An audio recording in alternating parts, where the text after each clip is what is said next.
What do you do when you screw up? So I'm talking to this friend of mine, and they told me about a problem they had. They screwed up today. They screwed up today.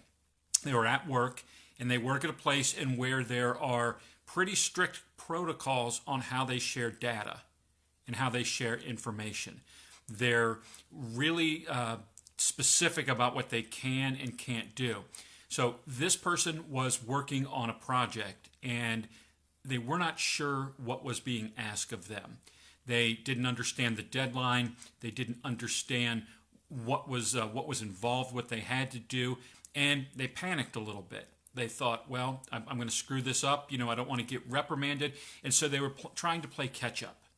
They're kind of working along, going, oh my gosh, I got to do this, and what if I don't get finished in time, and I'm not sure how to do this, and what do they mean by that?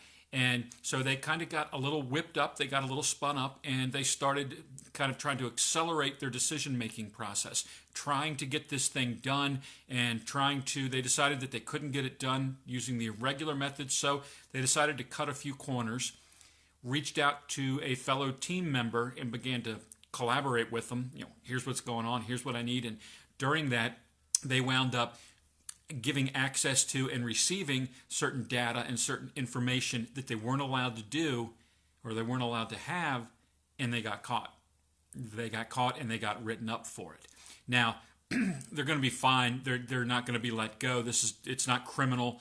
It's not immoral. It's not unethical. It's just this place has very specific protocols and procedures about handling of information and data, and they're very strict about it. Even if it's no harm was done by it, they're still pretty strict about it. So this person was concerned about, okay, what's going to happen to me? And they're kind of beating themselves up a little bit. I thought, here's what we can all learn from this, because we've all been in that situation, right? We've all been in that situation. Here's what I told them. So the hard part is you're going to have to strike a balance between being not too hard on yourself and not too easy on yourself. And depending on your personality and your temperament, it could go one way or the other. Some people are overly easy on themselves, and this can be an absolute disaster. This is when you try and cop out and you don't take responsibility. I'm sure that you have seen people do this, and this person was beginning to do this a little bit, and I had to talk to him and say, hey, don't want to make you uncomfortable, but when you hear people start saying, well, I didn't know this, and this person said that, and you can see they're trying to shift the blame or the responsibility to somebody else or to the organization. Well, these are dumb rules, or that person shouldn't have told me that, or anything along those lines. When you see that start to happen, it's a bad sign. It's a bad sign. You don't want to do that. You always want to accept ownership of who you are. The fact is, nobody can make you do anything. Nobody can make you do anything. You may be in a tough spot. You may be in a seemingly impossible situation. It's always your choice. You have free will. It's always your choice to make. You have to own it. Don't shift that on anybody else, because when you do, bad things start to happen. We all do it. We're all subject to it. We can all fall prey to this. Don't do it. Don't shift the blame or the burden to other people. You got to own that stuff. But when you own it, you don't want to beat yourself up too bad either. You're a human being. You make mistakes. And particularly in a case like this, there's nothing criminal, there's nothing immoral, they haven't screwed anybody over, they haven't done anything really bad. They just kind of screwed up and made a mistake. You have to learn to forgive yourself. And even better, what I was talking to this person about this, use that as a learning opportunity. That's the best way to get better in the long run, is use it as a learning opportunity. Hit the timeout button and then go back in time and replay what happened in your head. Why were you delayed in getting this done? What were the circumstances that led up to the problem? What were you thinking when you were going through this? Was there something that kind of triggered you that got you upset? Were you afraid of not winning a bonus? Was it a more competitive thing where you might have been in a position where you thought you could win and this might screw you up? Were you afraid of a loss, maybe of losing your job or of losing your stature or your good name in the organization? Were you just panicked because you're the type of person that you like to do a good job and you never feel comfortable when you feel out of control or when you feel behind, like you're not living up to your end? What were the emotions that went into that? Really sit down and kind of break that down and identify not only what you were thinking, but what you were feeling.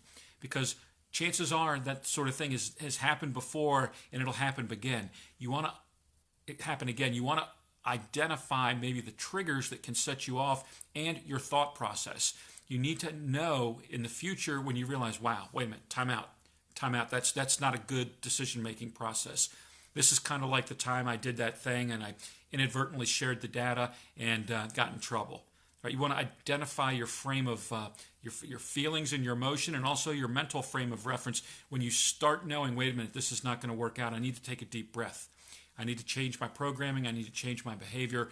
I'm not prone to making good decisions when I'm acting like this. And of course, this happens to every aspect of your life, not just business, but in your personal life as well. When you're dealing with loved ones, dealing with friends, this sort of thing happens all the time. So learn the lesson from it, and then put in some factors, some kind of breaks that you learn when you get in this situation. I'm going to pump the brakes. I know that this isn't going to work out, so I'm going to pump the brakes. I'm going to take a time out, take a deep breath. It sounds funny, we have little children. When my kids were little, I would tell them, go count to 10.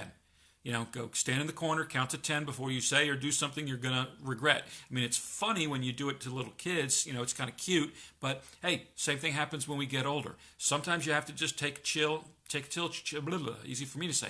Take a chill pill, relax, take a deep breath, but get rid of that bad path that you're on. Pump the brakes and realize that if you keep going down that road, probably nothing good is going to happen from it.